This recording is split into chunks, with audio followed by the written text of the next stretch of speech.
చెప్పి ఎర్రచంద్రం మొక్కలు ఎక్కడ వేసినా పెరుగుతాయండి. మన ఏరియాలో ఎక్కడ వేసినా పెరుగుతాయి, ప్రపంచంలో ఎక్కడ వేసినా పెరుగుతాయి. కానీ క్వాలిటీ వచ్చే నేలలు మాత్రం శాశ్వతస్థలం పార్క్ ఎక్కడ ఉందో అక్కడే. ప్రపంచం మొత్తం అంటే 200 దేశాల్లో ఇది పండదండి. సుమారుగా ప్రపంచంలో 200 దేశాలు పైనే ఉన్నాయి. ఇది ఇండియాలో శాశ్వతస్థలం కొండలు ఎక్కడైతే శాశ్వతస్థలం ఫారెస్ట్ ఎక్కడైతే ఉందో అక్కడ మాత్రం ఈ పంటకు అనుకూలమైన నేలలు ఉన్నాయి. మనం ఆ ఏరియాలో ఉన్నాం. ఈ శాశ్వతస్థలం ఫారెస్ట్ అన్నది మన ఆంధ్రప్రదేశ్లో 6 జిల్లాల్లో ఉందండి. ప్రకాశం, నెల్లూరు, చిత్తూరు, కడప, అనంతపురం, కర్నూలు ఉన్న పొలాల్లో మనం రైతుల దగ్గర లీగల్గా ఉన్న పొలాలను కొని ఇలా వెంచర్లు వేస్తూ ఇలా ఎర్రచందనం పంటను డెవలప్ చేసుకుంటూ వెళ్తున్నామండి. ఈ విధానానికి 2016 నుంచి మనం ఈ విధానంలోకి వచ్చాం. ఈ ఎర్రచందనం వెంచర్లు వేసే సిస్టమ్ అన్నది ఇంతకుముందు లేదండి. మన కంపెనీ కంటే ముందు ఈ ఎర్రచందనం వెంచర్లు వేసే అమ్మే విధానం అసలు లేదండి. దీనికి కమర్షియల్ గా తీసుకొచ్చినటువంటి మొట్టమొదటి కంపెనీ సాయి ప్రాపర్టీ.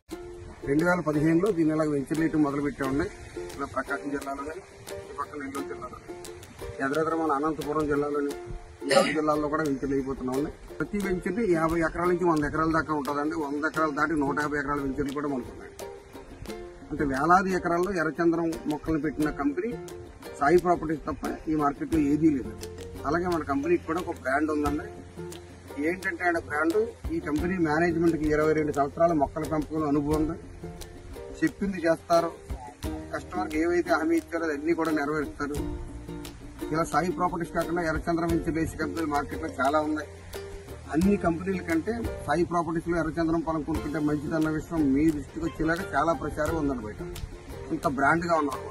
ఇది మన ఊళ్ళో మనం పొలం కొనుక్కుంటే మనకు అలా రిజిస్ట్రేషన్ అయిపోతుందో, డాక్యుమెంట్, పట్టాదారు పత్రం, లింక్ డాక్యుమెంట్ ఎలా ఉంటాయి, ఇది కూడా అంతేనండి. పైగా మనకు అదృష్టం వరం ఏంటంటే మన ఆంధ్రప్రదేశ్ పొలం. మనకి మన ఊళ్ళో మనం పొలం కొనుక్కుంటే మనకు అలా రిజిస్ట్రేషన్ అయిపోతుందో, డాక్యుమెంట్, పట్టాదారు పత్రం, లింక్ డాక్యుమెంట్ ఎలా ఉంటాయి, ఇది కూడా అంతేనండి. పైగా మనకు అదృష్టం వరం ఏంటంటే మన ఆంధ్రప్రదేశ్ పొలం. మనకి ఇతర రాష్ట్రాలకు వెళ్ళి పొలాలు కొనే అలవాటు మనకు చాలా ఉందండి. కర్ణాటక వెళ్ళి తుంగభద్రలో పొలాలు కొన్నారు, ఒరిస్సాలో కొంటున్నారు, మహారాష్ట్రలో కొన్నారు. ఇతర రాష్ట్రాలకు వెళ్ళి పొలాలు కొనే విధానం మన ఏరియా వాళ్ళకి చాలా మందికి అలవాటు. ఇది మనకి ఒక 2 జిల్లాలు దాటి వస్తున్నాం. కృష్ణా జిల్లా, గుంటూరు జిల్లా దాటి ప్రకాశం జిల్లాలకు వచ్చి ఇప్పుడు మనం వెళ్ళి ఇంకో జిల్లా దాటి వెళ్తున్నాం. నెల్లూరు జిల్లాకి వెళ్తాం. 26 పొద్దున చీకటితో 5 గంటలకు బయలుదేరితే మన పొలం చూసుకుని మనం సాయంకాలం మళ్ళీ మనం ఇంటికి వెళ్తాం. ఈ ఏరియా అంతా మన ఆంధ్రప్రదేశ్లోనే తెలుగు మాట్లాడతారు. మన డాక్యుమెంట్ కూడా తెలుగులోనే ఉంటుంది. అలాగే మన ఊళ్ళో మనం పొలం కొనుక్కోగలి ఇక్కడికి వచ్చి పొలం కొనుక్కుంటున్నాం అంటే ఇంత దూరాన్ని 400 కిలోమీటర్లు ఎందుకు వస్తున్నాం అంటే ఎర్రచందనం అన్నది ప్రపంచంలో ఎక్కడా పండదో, ఎంత విలువైన పంట సృష్టిలో మరి లేదు. దీని మీద వచ్చే ఆదాయం దేని మీద రాదండి. మీరు ఏ వ్యాపారం చేసినా, ఏ పంట పండించినా కూడా ఇంత ఆదాయం దేని మీద రాదు.